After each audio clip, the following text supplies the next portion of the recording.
Ini salah satu bentuk dukungan Kominfo untuk perhelatan KTT ASEAN 2023 ini.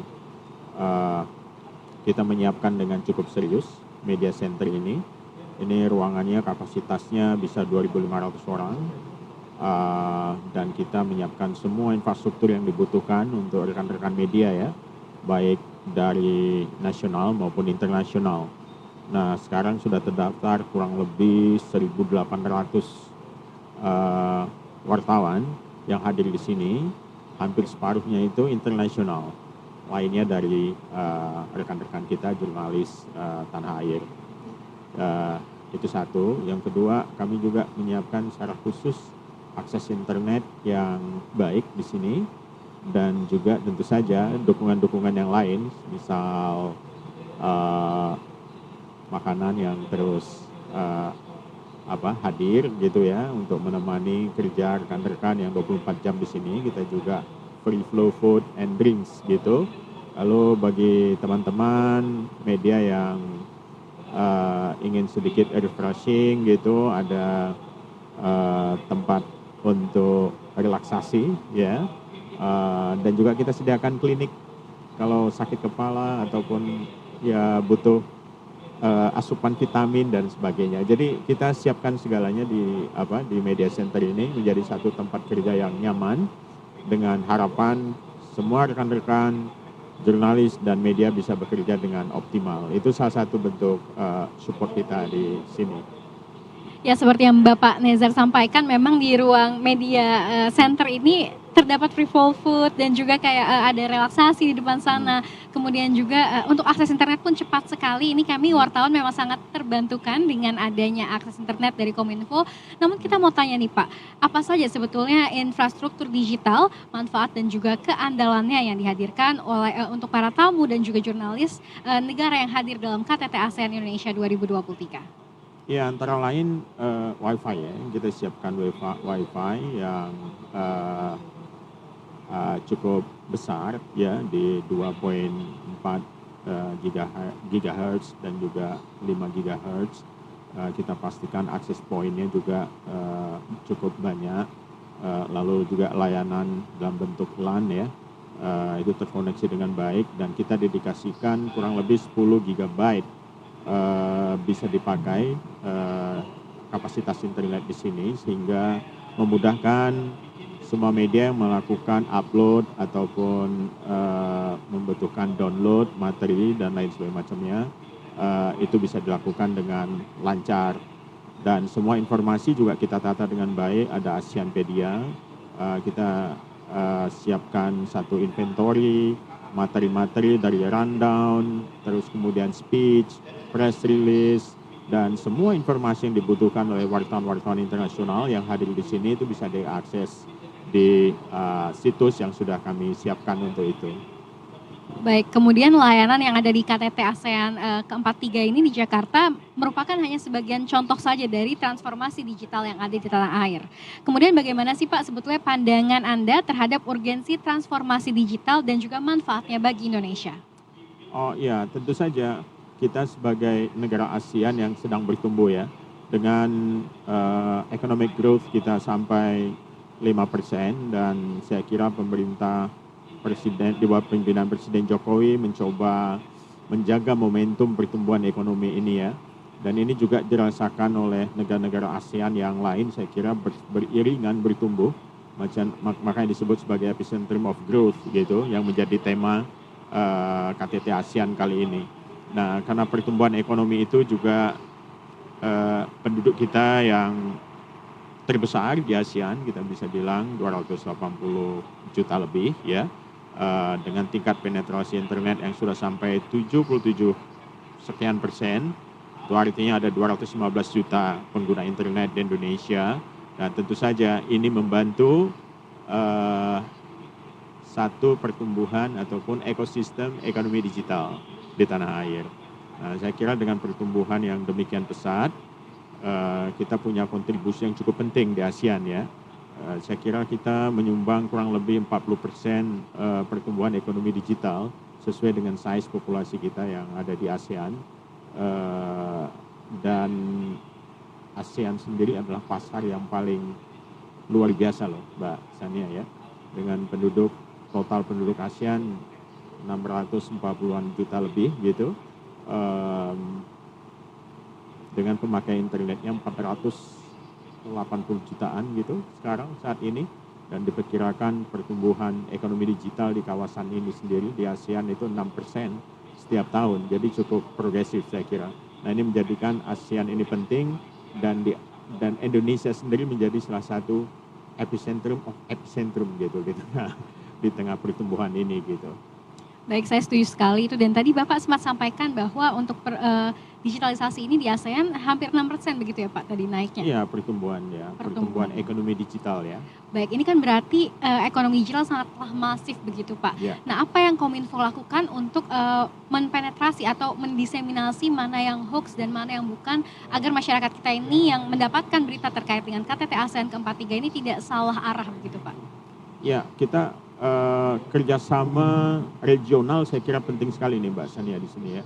Kita coba bersama dengan negara-negara ASEAN yang lain membuat task force on fake news misalnya gitu. Ini mencoba untuk menahan laju hoax ataupun memberikan semacam framework gitu ya buat sesama negara ASEAN dalam soal tata kelola informasi nih bagi pemerintah di negara-negara ASEAN untuk menghadapi yang namanya fake news ini. Nah, jadi ada ASEAN Task Force on Fake News gitu. Dan itu salah satu hasil dari dialog yang terus-menerus dan salah satu turunan dari pertemuan KTT ASEAN 2023 ini. Itu salah satu yang saya kira patut diapresiasi ya. Selain juga kita membentuk ASEAN Newsroom gitu ya. ASEAN Newsroom ini berguna untuk memperkuat hubungan antar negara ya di ASEAN melalui hubungan antar medianya. Jadi kan kalau di diplomasi itu ada yang G2G gitu ya, ada yang B2B juga. Nah kalau ini P2P lah bisa dibilang gitu, people to people gitu. Sehingga melalui media, apalagi kita lebih gampang sekarang ya mengakses yang namanya media di kawasan. Kita bisa akses apa yang ditulis di Malaysia, apa yang ditulis di Singapura, apa yang ditulis di Thailand, dan bagaimana perkembangan di Filipina. Tapi mungkin perlu juga interaksi yang lebih intensif di antara newsroom media-media yang ada di ASEAN gitu, agar mempercepat saling pengertian gitu ya, dan mungkin juga lebih memudahkan kita untuk bisa berinteraksi antar masyarakat ASEAN gitu. Jadi ini seperti jembatan budaya juga pada akhirnya. Baik, jadi selain dari task force tadi untuk menangani hoax di kawasan ASEAN, juga ada newsroom ASEAN untuk selain juga menangani hoax yang sama, tapi juga untuk membangun sebuah inklusivitas begitu ya di negara kawasan betul. gitu Pak. Betul. Oke, kemudian Pak, bagaimana sih sebetulnya perkembangan teknologi digital di Indonesia bila dibandingkan dengan negara-negara ASEAN lain yang ada di kawasan? Saya kira kita cukup progresif ya, cukup progresif.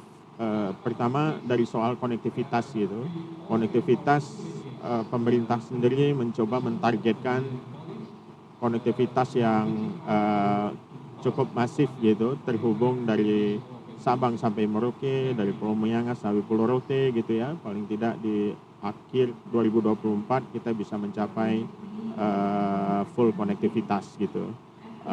Dan ini penting sekali karena dengan konektivitas ini berarti akses internet akan semakin masif ya, dan dengan masifnya akses internet saya kira ini infrastruktur yang penting dalam membangun ekonomi digital gitu. Ekonomi digital itu pertama. Selain tentu saja akan memperlancar arus informasi ya melalui internet gitu. Nah, itu yang pertama. Lalu yang kedua, saya kira juga dengan semakin terdigitalisasinya ya masyarakat gitu, ada banyak inovasi-inovasi yang dilakukan dan bahkan sejumlah startup yang ada di Indonesia bisa tumbuh dengan lebih agresif juga gitu ya, lebih agresif. Dan kalau kita lihat beberapa startup kita itu kan sekarang jangkauannya juga bisa sampai ke Asia Tenggara gitu. Nah, kemarin ada satu startup untuk Certification Authority gitu, itu bahkan membuka kantornya di Australia gitu. Nah jadi dan itu karya anak bangsa gitu, dan artinya itu diakui di tingkat kawasan. Jadi saya kira cukup optimistis saya melihat pertumbuhannya ya, dan apalagi banyak generasi muda kita ini, milenial dan Gen Z, itu rata-rata sangat sangat engage gitu ya dengan perkembangan digital ini. Baik, oke. Tapi untuk dari isu ataupun hal-hal yang dibahas dalam KTT ASEAN, apakah generasi muda ini dilibatkan di dalam pembahasan ya Pak? Karena ini kan KTT ASEAN yang melibatkan level-level leader ya di tingkat ASEAN, tetapi saya kira beberapa polisenya itu tentu saja akan berdampak untuk semuanya dalam soal pembangunan ekosistem ekonomi digital ini. Dan tentu saja generasi muda, generasi kita ya, milenial dan Gen Z ini lebih dimudahkan gitu ya nantinya dengan beberapa framework kerjasama yang dibuat. Antara lain misalnya dengan Digital Economy Framework Agreement yang dibuat oleh para pemimpin ASEAN ya, untuk mempermudah lalu lintas data di ASEAN sendiri. Saya kira ini menjadi satu modal yang bagus untuk generasi muda yang punya ide-ide kreatif, inovatif untuk bisa bekerja sama dengan rekan-rekan yang lain yang ada di kawasan di ASEAN. Selain juga membuka pasar yang lebih besar juga. Jadi kita marketnya bukan cuma nasional lagi, teman-teman yang kreatif ini bisa menciptakan sesuatu yang inovatif gitu dan kreatif ya, untuk bisa menembus pasar ASEAN gitu. Jadi saya kira akan terbuka lagi kemungkinan di masa depan yang lebih luas gitu. Baik, jadi dari segi dalam negeri sendiri tadi ada akan mengkonektivitaskan akses internet secara nasional hingga ke Merauke, begitu dari Sabang hingga Merauke. Kemudian secara kawasan tadi ada DEVA begitu ya Pak Iya, ya, betul. agreement antara kawasan ASEAN tadi telah disepakati untuk Iya. meningkatkan salah satunya UMKM yang ada di Indonesia dan juga ASEAN. Iya. Kemudian Pak Nezar, bagaimana sebetulnya kolaborasi kebijakan dan juga investasi di bidang transformasi digital yang diharapkan terbangun selama agenda KTT ASEAN? Karena tadi kita tahu dari speech Presiden Jokowi, ini terdapat 93 proyek dengan nilai sebesar 38 miliar US dollar. Ini apakah termasuk salah satunya di bidang komunikasi Pak? Iya, saya kira masuk di dalam framework itu ya. Apalagi salah satu yang menjadi fokus ya, terutama untuk Kementerian Kominfo, itu juga kita coba memajukan digital economy supply chains gitu. Jadi ini akan mempermudah lalu lintas data di antara negara-negara ASEAN, terutama dalam soal supply chain. Sangat penting ya, basic infrastruktur yang sudah kuat, lalu kemudian regulasi yang juga makin membuka banyak kesempatan gitu. Paling tidak kita sudah menciptakan sebuah medan yang seru lah gitu ya, buat generasi-generasi muda, para pemain ekonomi digital untuk bertumbuh. Karena ini masa depan kita kelihatannya akan bergeser ke sana ya, atau paling tidak sangat dipengaruhi oleh pertumbuhan ekonomi digital nantinya.